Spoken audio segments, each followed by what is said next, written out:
আপনার সাহসটা কম না? আপনি আবার এখানে আসছেন? না, আমি কিছু করি নাই তো ভাই, আমি তো শুধু আমেন মিয়া, আপনি কার পারমিশন নিয়ে ভিতরে ঢুকছেন? আপনার আজকে পুলিশে দেবো, কোনো ছাড়াছাড়ি নাই। চলেন চলেন থামেন। চলেন। এত চিল্লাচিল্লি করছেন কেন? আমি ওনার সাথে কথা বলছি, আপনি যান। কি উদ্দেশ্যে আসছো তুমি, বলো।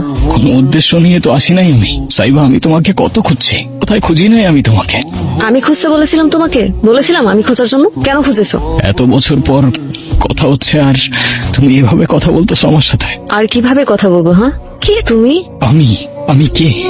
হ্যাঁ, কে তুমি? না, কেউ না, আমি ঠিকই বলছো। আচ্ছা সাইবা, আমি কি এমন ভুল করছিলাম যে আমাকে এতগুলা বছরে মাফ করতে পারো নাই তুমি? আমি মাফ করার কে? আর আমি কেনই বা তোমাকে মাফ করব? এত কিছু হওয়ার পর তো আমি আমার বাবাকে নিয়ে চলেই এসেছিলাম। তুমি কেন আবার পিছু চলে এসেছো? কি চাও তুমি?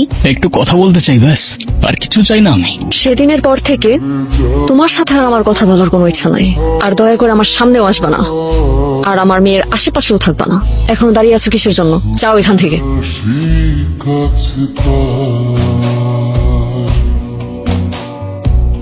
তোমায় ছেড়ে যাবো